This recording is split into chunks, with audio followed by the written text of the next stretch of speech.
Hello, and welcome to the mentorDINO YouTube channel. I'm your host, Katelyn Rossier. I am an architect and founder of mentorDINO. Each week, I interview amazing professionals in and around the architecture, engineering, and construction industry to help foster learning, growth, and inspiration in others. Thank you all to our current subscribers, and if you're new, we'd love to have you join our community. So hit subscribe. It really does help others be able to discover this resource. So let's dive in. I hope you enjoy this conversation. I'd like to welcome Ty Osbaugh, aviation leader and principal at Gensler. Thank you so much, Ty, for taking the time to speak with me today. Happy to do it. And so Ty is actually local here in Pittsburgh with me. I was super excited. I would be also poking his brain on the Pittsburgh Airport project for anybody that's local here in Pittsburgh. Ty, would you mind introducing yourself and let my listeners know a little bit about how you got started in specializing in aviation? Sure. My name is Ty Osbaugh, and I'm one of the global practice area leaders for Gensler. We are structured around different specialties in the firm, and at a very young age, when I graduated from Virginia Tech in 1999, I started at Gensler right away, and it's been my first job and only job at Gensler, 24 years now. And, when I started at Gensler, like everybody who's young and up and coming, we all kind of aspire to do design. We all want to do anything that we can to advance our careers. I just happened to be sitting next to a someone who had joined Gensler about 6 months before I did, who was hired to build an aviation practice. And so I'm starting. I worked on some small other projects within Gensler, a community center and some office building work. And one day I came in and there was a lot of excitement around my desk. And we had just won a very small 23,000 square foot new terminal expansion at Cleveland Hopkins International. And Bill Hooper, who was the guy who was brought in to build an aviation practice, looked at me and said, "Do you have any interest in working on an airport project?" So, what are you going to say? You're, 6 months out of school and you're going to do anything. So I said, "Sure, I'd love to." Started working on it. Within 6 weeks after starting, the project architect and it was a very small team. There were only four of us: Bill, a project manager, a project architect, and myself. And I was going to do, um, you know, as when you're young, you kind of do all the drawings and a little bit of everything. Well, the project architect resigned to go take a job somewhere else. And then I looked at Bill and said, "Okay, well, who's going to come in to replace Rob?" He said, "You know, you know more about this project than anybody at this point. You're just going to do it." And so it was kind of a sink or swim moment of you're 23, 24 years old, right out of school, and your mentor is trusting you to do these things. And he was a great safety net to be able to coach me through kind of what it took. After that, you know, we then were successful in winning a project at Chicago O'Hare. And I remember at that point, we'd only done the project in Cleveland and very small, but O'Hare was going to be 1 million square feet of new terminal. So again, I asked Bill, I said, "Are we bringing in a team from the West Coast?" Because at that point, the West Coast within Gensler had done all the aviation work. And he said, "No, we got this." He said, "You're going to lead this project." So it was Now, a little daunting. what office were you in at this point? I was in Washington, D.C. Okay. So, yeah, and Washington, D.C. has always been one of Gensler's hubs for aviation. We don't do aviation out of every office, so it's kind of pick and choose. So I had the Mm-hmm. opportunity after that to move to Chicago to work on the project. Came back to DC after that project. That project, unfortunately, was canceled because of 9/11. Uh, Came back to DC for a little bit, and then we won JetBlue out of JFK. So I moved to New York to work on that project, then moved to London with another opportunity, came back to DC, and then moved to Pittsburgh when we won the airport project locally here. And the rest is, as they say, is all written. Yeah. Now, You say you've moved to the project.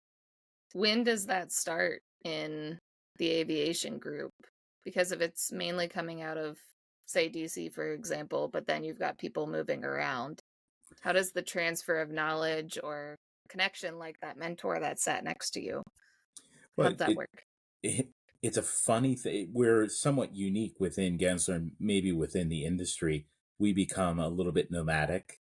We travel as a pack. There's 6 or 7 of us that for years floated around between big airport projects. You just and it's a great way when you're young and don't have families to be able to see the world, see different cities, and to be able to go and experience different things. So it was really great for me. The knowledge transfer becomes a little bit difficult when. Well, let me back up. When we won the project in Pittsburgh, we moved 7 people from DC to Pittsburgh. That core of 7 is still intact in Pittsburgh, although 2 of them have subsequently moved to a new airport project in New York. So it's kind of you're always a little bit bouncing between different airport opportunities. Hmm. You kind of, from a leadership perspective, you never love having 2 or 3 big ones at the same time because you're right. Then you dilute your staff and your knowledge transfer becomes a little bit scattered. So we always try to keep a core of 5 to 6 in DC at all times, and then use that to kind of almost like a solar system that Yeah, we're like and build radiating up. around. Yeah. Yeah. I know when I start out my career, I definitely had one of those experiences where it was people left and it was sink or swim, Yeah. and you never know what you're gonna do. So I definitely um have a lot of compassion for I know what you were going through, except for mine was a smaller local project. So I can only imagine then taking over an airport. Um, I will say, maybe just to close that thought, it- our organization's always been very good about providing what I call a safety net, which I'm sure you had mhm, as well. And yep.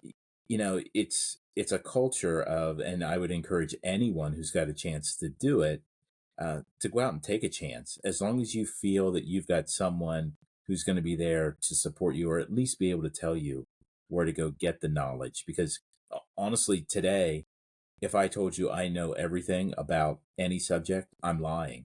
So Hmm. you always just want to know, who can I go to that either has the answer or can tell me where to go to. Um, and it's been a good, I think it always keeps you humble to be able to do that Yeah, and make sure that you're always looking for who can help you in your career. yeah, definitely. And I know you mentioned you've been at Gensler your entire career, which is more abnormal. Do you have any advice for people that may be in a similar situation where they absolutely love the firm they're in, but people are telling them to move on? How would you give them advice to move up in your career when staying within one firm? I can speak to my perception of Gensler. I know that it's not a one size fits all, and it's not a playbook that's out there. For Gensler, and I'd mentioned earlier about how moving from city to city was one of the benefits of being in aviation, and I truly believe that that's one of the things that kept me at Gensler and has kept me at Gensler for so long, because I never got stale in an environment. Every couple years, it was always an opportunity to try something new. I think if it, depending on the size of your firm, it's always looking for what are things that challenge you. I hate to Hmm. say, I hate when people say something about do something that you're passionate about. Like, I don't believe that at all. I think you do things that you're good at, and then your passion follows that. Because if we only did what we're passionate about, we wouldn't necessarily be working. We would be doing something completely different. So I think it's just a matter of making sure that you find things that challenge you and reward you, whatever that might be. Yeah, because if you're not challenged, you can get burnt out in a different direction where Hmm. just neglect at that point and you don't have that motivation to go in and expand yourself. So I definitely agree with you there to make sure you're always challenged. Yeah. Um, Switching over into the aviation side, what are some of the challenges associated with aviation work? By far, the biggest challenge that I see, well, I'll tell you what it's not. Everyone has when I tell people that I design airport terminals, everyone says, oh, you must be very technically inclined. There's so many regulations. There are regulations, but it's nothing that every other building typology doesn't have. So that can easily be overcome. The hardest part to me is the amount of stakeholders and the decision making process. These are massive, massive projects that a lot of times our clients are not, they don't build big buildings like this all the time. Most cities will build a massive terminal once every 40 years. So their skill sets and their ability to understand the design process are fairly limited. So we have to always keep reminding ourselves that our clients are novice. So we have to walk them through the process and really help them make decisions so that they can tell us what they want to do. It's not like doing an office building for a developer who's done 1,000 buildings and they've got a very strict process. I'm going to go from A to B to C. Sometimes in aviation, you're going from A to Z, then coming back to P, somewhere in the middle, and then you go backwards to go forward again. So it's just getting used to that fluidity of the decision making process is really something that just takes a long time to get comfortable with. Yeah, and then what are your users you're speaking to? Are you bringing in pilots, or is it just the city who owns the airport? Like, what are the groups you're talking to? So it usually starts with the owner of the airport. I'll use Pittsburgh as the example. That in Pittsburgh, the owner is the ACAA, Allegheny County Aviation Authority. Think of them as kind of a landlord, so that all the airlines then are tenants that pay the airport rent for using space within their facility. And it's the airport's responsibility to provide them with gates, with hold rooms, and all the amenities that go with it. So, yeah, at the end of the day, our client is the airport, ACAA, but they are beholden to make sure that their tenants are happy. So all the airlines will assign a representative who kind of comes into a group of the airlines will band together and they'll have one voice. So that one voice then speaks for all the different airlines. So you have them as Hmm. one user. The TSA, who controls all the security, is a user. The CBP, if you're going to do immigration. And then there's all the ACA staff who will ultimately maintain the building. So the electricians, that it's just a whole series of different users that go into it. So you kind of get all the feedback of all those groups that bubbles up. You then kind of distill it all down. I think of it as kind of pieces of the puzzle. Then you put the pieces of that puzzle together and see what design comes out in the end. Then you do it, you present a design, they yell and scream at you saying you didn't listen to us. You take it on the chin, you go back, you do it again, and just keep going over and over again. And eventually you're honing in on what is a really solid design. Yeah. And you mentioned the TSA and being around during the 9/11 change. How did that event change how aviation design is done? Did you guys have to pivot right after 9/11 to readjust things? How did that go? Well, actually, before 9/11, there wasn't a TSA. TSA was a reaction to 9/11. So prior to that, you could go anywhere. Anybody could go anywhere in the airport, guests with or without tickets. So when we were in Chicago during 9/11, we were one of the only airport projects that was in design at that point. So we were working with TSA to kind of write the manual on what they were going to be. And for those of us who are old enough to remember, one of the first reactions the TSA had was to put a whole series of those screening devices that were about as big as a minivan in the check-in hall of every terminal and kind of gummed it up, and Hmm. passengers had to move around them. So that was kind of the first idea about the way that screening systems would work. So I'm not sure if that answered your question, but it was kind of trial and error, figuring out what worked, what didn't work. Yeah. But we were all learning. Yeah, because I've seen it a lot in terms of its growth and change over the years. But when 9/11 hit, I was like fifth grade or something. So it was like, nope, you're not going anywhere. We didn't travel for a while. So it's like, and then by the time you remember the different things, I remember being able to walk through the airport Mm-hmm. and because for Pittsburgh, if anybody's not traveled through Pittsburgh, it's a land side and an air side, and there's a tram that connects. So before you could just walk straight in, I don't remember the not having TSA makes sense, but I just remember being able to go through and wait for loved ones or take Right. siblings to the plane, and be able to do that. But talking a little bit about the Pittsburgh project, that one is kind of combining the two. Do you want to kind of explain that project and what you're doing at the airport? Sure.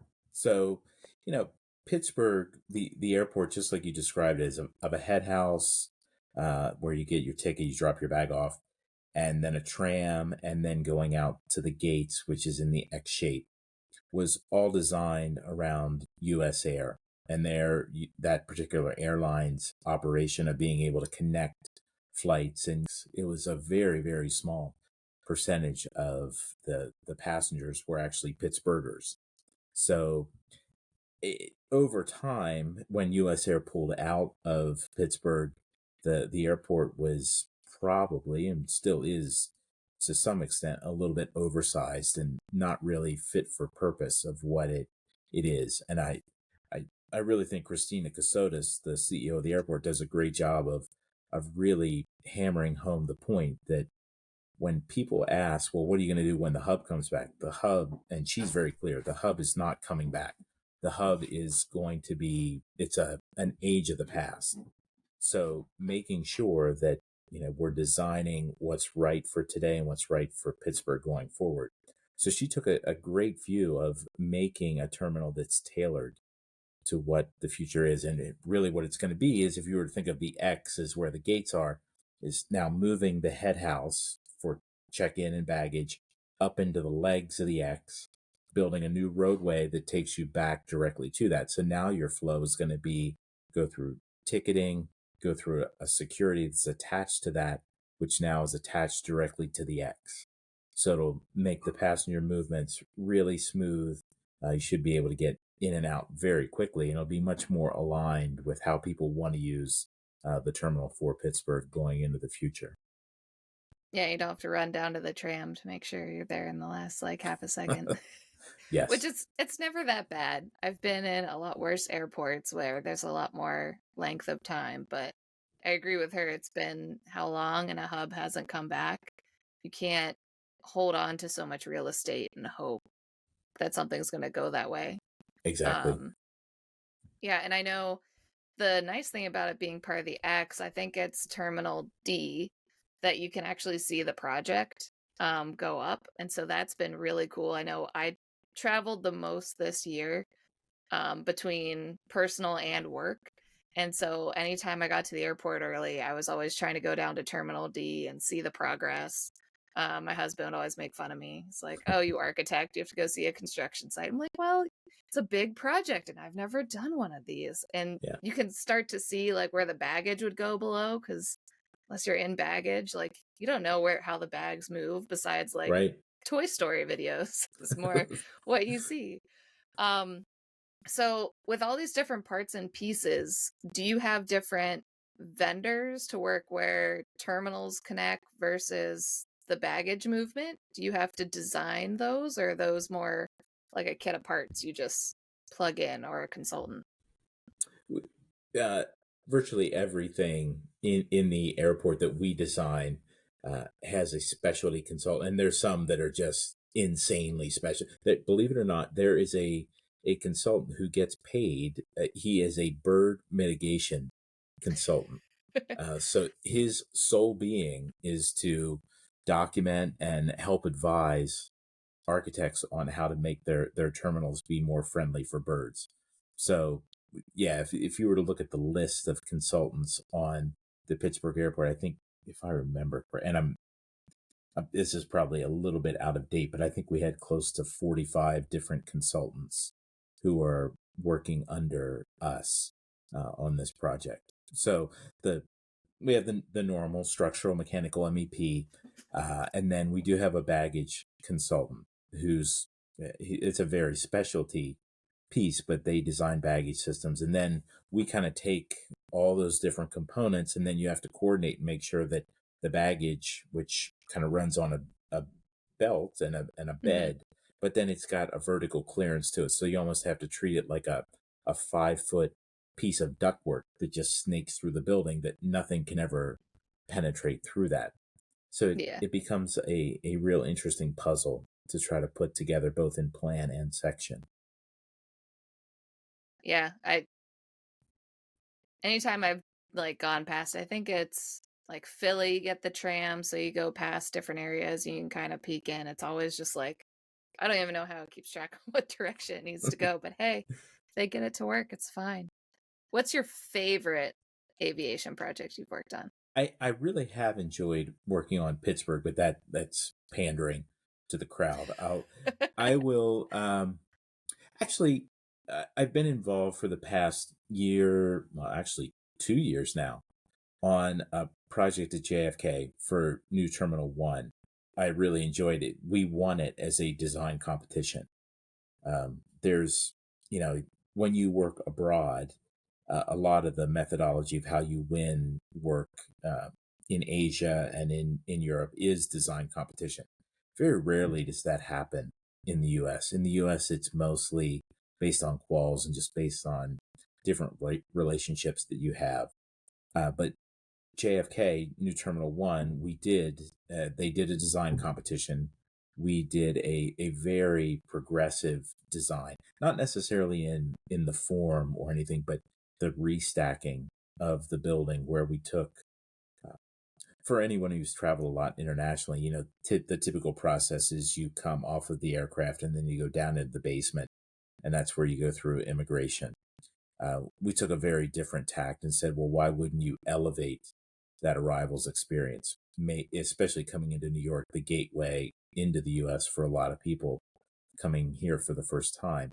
Why wouldn't you take that immigration hall and pull it out of the bowels of the building, light down in it, and you make an arrival experience? Which, when you think of most airport terminals, are designed for that one glamour shot of the big soaring room as you're leaving the city. But Hmm. why not try to think about it in reverse of let's make a moment for the people arriving into New York and into the US, and really elevate that. So that's that's the one that's fresh in my mind, and it's really kind of exciting to see how that's going to turn out. Yeah, definitely. I know I am blanking on where we came back when we did Portugal, but they brought us up high and we stayed high and you got a lot of glass. You still popped into the basement for the final like check, but I was kind of surprised because I'm Yeah. used to the pop down in the basement right away. Um, I didn't get to It, enjoy it. I was running to make the next flight. So I did not enjoy the amount of length you have to go when coming in internationally. But yeah, those pesky aircraft and their wings are uh yeah. yeah, definitely a piece. How many projects are you working on at the same time since these are bigger projects? So right now I've personally got 4 projects that I'm working on. I'm not back in my younger days, I would probably be on one where, as a technical staff, you're really focused on solving one issue, and not one issue, but multiple issues on one project. In my role as kind of the manager and the overall leader for multiple teams, I touch several projects at a time and just try to keep them all running and smoothly. And honestly, just try to hire a bunch of great people and get out of their way. Let them do what they're good at. Yeah, let them rock and roll. Um, Now, how does I know we started our conversation before we started recording on your time traveling kind of back and forth between two offices right now. How does the beginning part of your career in aviation versus now as a principal, how does that travel time change? I'm traveling pretty much 4 days a week at this point, with our project in New York, really making sure that I'm there and having a lot of client interface, as well as we're working on a project in Toronto at Pearson right now. So, and then also having some of my other commitments in Washington D.C. So it yeah, it's usually I pick a city that I'm going to, for the first part of each week, and usually on the road for 3 or 4 days a week. But it, it's one of those things that I personally I do enjoy it. It does wear on you a little bit, but it's also very exciting to kind of go into different offices and be able to touch different clients in a different way. So I really enjoy it. Yeah. Um, do you have any advice for anybody that's interested in specializing in aviation? Well, yeah, I do. We hire um, a lot of people directly out of school, and I get asked this a lot about, people come in and they say, I really want to do aviation, and I'm enamored by the the kind of the romantic side of creating these big places. And I always tell our new staff, do not commit to doing one thing until you've been in the profession for 5 to 10 years. You need to see it all. You need to touch as much as you can early in your career. Then, once you realize what you're passionate about, uh, but more importantly, what you're good at and how you fit into that and make a career out of that, then you go ahead and commit to something. But it's got to be something that one, you enjoy doing, and two, is always going to be a learning opportunity for you. Because quite honestly, the day you stop learning is the day you're going to burn out, and then it's, I hate to say it's over, but then you really have to look for something new and different to do. Yeah, and if you let it get to that point, you need a bigger radical shift. And if you let Exactly. yourself get burned out, it takes about 8, 9 months to fully recover from burnout as well. So, depending on what factors are in there, it could be a lot. They're trying to get out of burnout and trying to leave for a new job to adjust. I would say the other thing too about aviation projects is, if and you kind of have to look at yourself and understand what do you enjoy doing. And by that I mean, if you are someone who likes to work in a really small team and or by yourself, aviation is probably not for you. Um, Everything that we do on the aviation space is a fairly sizable team. I think the smallest team I've ever been on, it was my first project, and that was 4 architects and probably 20 engineers all total. So if you like working in by yourself, not the field for you. So kind of know what you like going in, and if you like being part of a big team, yeah, come on under Yeah, the tent. It's great here. even 45 consultants is a lot. Yeah, Do you have any advice with managing that many consultants? I know I've never hit um I think the most consultants I've had on a project's maybe 7. So like 45, it's like that's a lot of management. yeah. I think you have to. For us, even though there's 45, we probably have 6 or 7 who I'd call, we call them our tier one Yeah. consultants, who then I really expect that they're going to manage a lot of their second tier and third tier subs under them. So it that might have been said with a little bit of pounding of the chest that we got 45. In reality, I've got a handful that we have to really look after, and the rest hopefully fall in line. Yeah. But it's definitely hard to manage when there's so many kind of layers. A lot like on the client side and the amount of layers that's Right. involved. Um, how long is a typical project? Um, If it Yeah. If it's So like a brand new ad, I guess, because it can be any nature. yeah, no, but to me, the rule of thumb is so a project like Pitt, s- if we didn't have that pesky pandemic in the middle, it would have been a 5 year start to finish. The pandemic probably added 2 years to it of, different uncertainties and kind of rethinking what an airport was going to be post pandemic. I think 5 years is probably a pretty good rule of thumb for any scale. Our work at JFK is going to be done in 53 months from start to finish, which is, quite honestly, a little insane how fast that's going. But it's, I'd rather go fast than go really slow. Yeah. And as long as it's running smoothly, then Yeah, it's fine. You don't need a out of control train. You just need a train that's fast on the rails to get it exactly. going. If you didn't do aviation, would you have a different type of architecture you'd like to work on? Sports. Like I stadiums?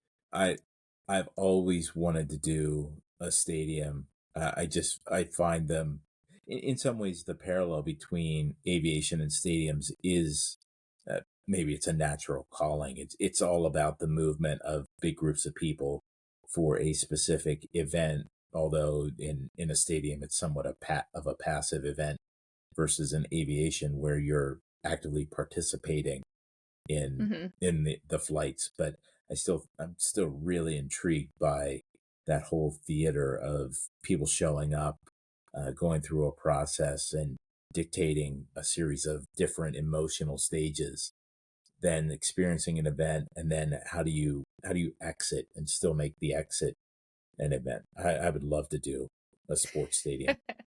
Just to put a plug into Gensler, anybody listening on your side, Exactly. something fun to do. You should do an airport next to a stadium, win two in one city, and you got one principal ready to cover both. That's a win-win for everybody. Yeah. Um, Now, besides the initial mentor that got you involved in aviation, have you had any significant mentorship along your journey that's really kind of identified who you are? Yeah, I think that there's different things that, like I said, Bill Hooper was a great mentor to me in terms of how to conduct yourself, how the business side gets done. There's I think we all see different people that we interact with, and we all try to take the best of people. And quite honestly, sometimes I actually take the worst of people just to say, okay, I saw how Bill might have done certain things, and I don't agree with that, and it doesn't work for me and how I would do it. So, you kind of tailor yourself and maybe unmentor um, some Yeah. things there. But there's been a few people who have really stood out to me. Um, some from a more design background, some from a more technical background, but the ones who I've actually had the most from were the people who actually really took the time to sit down and explain things to me. I think that's one of the greatest attributes that, as a more senior architect, I need to keep reminding myself to do. Is when I was young, it meant so much to me that someone was willing to take time out of their day, knowing that they were busy, and to sit down and really explain things to me and say, this is why we do the way we do it. Uh, I don't, not sure if there's one person in Yeah. particular who did that, but it's more of a trait, I guess. Yeah, definitely. And you learn what you didn't want to do to define your career. It's a lot like in studio in school where a professor tells you to do something. You don't theoretically have to listen to them, and there's always a million ways to do something. But it's when you don't agree that you kind of learn a lot about yourself as well. Right? And the mentors that sit and have time to talk things through with you. I know I've met a couple people that actually block off time in their calendar to block off teaching time, or else they'll have their whole calendar blocked up and then they have no time to actually help somebody. Yeah. So, I I will say it is one of the most heart wrenching things when, I some someone on my team will say, I didn't think you had time to sit with me and talk about what I'm going through. And you're just like, it's not the way I want to portray myself. Yeah. And it's quite honestly not the way that the profession should either. So we always have to just keep working at it. And I like the idea of setting aside time. Like, I'm Hmm. gonna, gonna think about doing that. That's a great idea. I mean, I do it to at least get tasks done. And I know I'm more of a project architect, PM light, and even my schedule gets booked. And I try to find a principal. You look at their calendar, and you'll have weeks that's just jam packed. And then you'll have weeks that start to get a little bit lighter. But until you get on a regular basis to block off the time, Yeah. that's the hard part. Um, Now, I know you travel a lot. Have there been organizations along the way that have impacted your journey? Yeah. Well, AIA, for sure. I haven't been super active in any of the chapters, but a couple, actually, New York had a really interesting subchapter. They had a transportation and infrastructure Mhm. task committee within that, and I did get involved in that. Within aviation, though, there's a couple of consulting groups that, it's without getting too in the weeds. There's one called the Aviation Consultants Council that is just a series of consultants, per the name, who have banded together to, kind of form an organization. And then we share information about upcoming projects and trends in the industry. And it's been really helpful to get involved in that. And it helps me build my network of, of consultants and other partners in the industry. It's for as big as our industry is, there's really, I would say, 7 to 8 architecture firms who are winning the lion's share of the work. So it becomes a very small, close knit community. So just being a part of that, even though I love to beat them and grind them to a pulp. Um, it, Yeah, but then you got to have that text message based relationship so it can be that like fantasy football banter going back and exactly. forth. Yeah, it is fun. Like when we won a recent project, I got texts from some of our competitors saying, "You got this one, but you're not going to get the next one," and they were already like talking smack about how they were going to beat me somewhere else. So yeah, it is good natured, but I think being involved in that organization's really helped me grow. Yeah. And the relationships too. You never know when somebody wants to move on or if you Hmm. wanted something different. Having those relationships, then you can also use it to pull together the best and having the best on your projects. You spoke a lot about bringing in the people that know a lot and are very talented, so you can just let them run. Hmm. And that's sometimes how I'm sure you found people through those organizations as well, just having the Absolutely. conversations. Yep. Do you have any advice for young architects with the AIA? I know it can be daunting coming out of school with debt and exams, but then also an organization. Do you have any advice for them going through that process of their career or something you learned during that phase? I, I to me, when I think back about that time and going through it, I was so lucky to have a series of partners going through it at the same time, mainly the AREs, where we actually would study together and then we would challenge each other. We actually had a bet to see who would get done with AREs first, and it was because I'm super competitive. It was really helpful um, to have that in place. Um, What I was the think it's bet? just a dinner, Okay. a very expensive dinner, and of all things, I failed my last exam because I was Uh, rushing to get it done so I would be able to win, and I did not win. So I ultimately had to pay a significant amount for a dinner. so maybe the challenge didn't always help you, but it probably helped you along the way for the baby steps. But it, it the expensive dinner was a small price to pay because it did, you know it's all about motivation and getting that. I think that's the big thing with a young architect is making sure you stay motivated and making sure that you're staying true to what you want to do. Just it's not this is not a profession for quick gratification. So Yeah. if you're in it for that, it's going to be a challenge. I think this profession's a lot of grinders, the people who just sit down, do the work, and then keep growing and just keep working on yourself as you go. Yeah. That's some great advice. Is there anything I missed that you wanted to share with everybody on either work you're doing or things you're involved in? I think I think our world as architects is changing.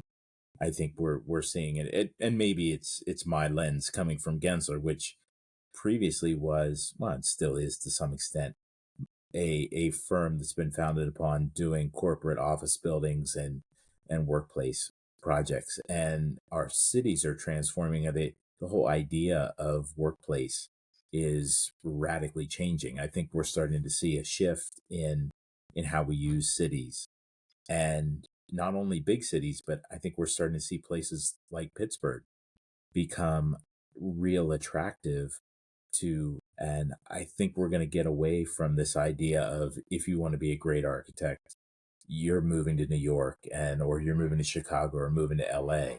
I think that now we're going to start to see the profession really focus on what's local, and we're going to be tasked with making our local environments much better, whatever shape that might be. And each city's going to be radically different, but I think it's really taking that opportunity and that's what architects have the ability to do, is to reimagine the environment that we live in. It's exciting times. Yeah, because we would have never had that big of a shift that quickly if it didn't happen. That would have been over decades and decades to get there. And how Yeah, one event can change something, and we have to reframe everything we think of as architects. yeah. Um, Well, I and think it's fun. imagine, I do too, and just imagine what like there were. If I would have asked you 6 or 7 years ago, what is the potential of Pittsburgh? It's it might have been a very different lens than we're seeing now, but there are so many people who, even within my organization, we probably get one or two a month of people who say, I was born in Pittsburgh and I would be interested in moving back to Pittsburgh and really making an impact. Uh, and that's I think it's now kind of coming full circle where people are really looking at where they want to be and how they Hmm. can make their environment, whatever it might be, much better. Yeah. Are you finding at Gensler more people want to be away from kind of the hub offices and being more remote? I think people are. I really do. Especially when I've been going back and forth to New York, uh, a lot of the staff have actually moved outside of the city and are now willing to commute in to the city more often.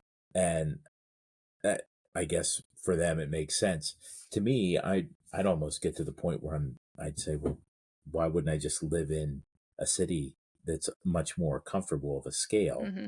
If if I want to live a suburban life and come into Manhattan, maybe Pittsburgh is a place for me. Maybe Raleigh is a great spot. So I think maybe it is just rethinking your mindset a little bit.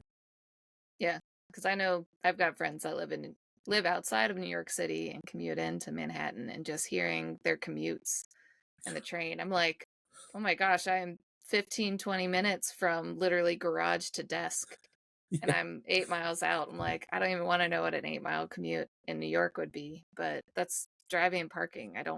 I could take public transit, but it'd actually be longer for me to take public transit from my right. house than driving. But just seeing how I can do equally great work, and it doesn't really matter where I sit, and you can kind of see it now. Yeah. How can my listeners find you, learn more about aviation, or look up what you're doing? Do you have any contact information or a best place to reach you? I think LinkedIn is a great place to start. And then obviously email. Um, but LinkedIn is a great place to connect to what we're doing. There's a series of posts that we've been involved in, and luckily my team is much more adept at the technology. So there's been podcasts and different things that we're trying to get our message out. But yeah, LinkedIn, I'd love to connect with as many people as possible, and you know, it's good to just build a bigger community. But thank you so much, Ty, for joining me today. I No, really thank you. This appreciate. was really enjoyable. Thanks for having me. I hope you enjoyed our discussion today. Check out the description below for any resources, links, and contact information we discussed. Did you like the conversation today? Is there something you'd like to know more about or a topic I should cover? Leave me a comment below and I will see what I can do to best answer your questions. And if you haven't done so already, subscribe to the channel. It does really help others be able to find this resource to have larger conversations. So leave me a comment and subscribe. I really appreciate your support.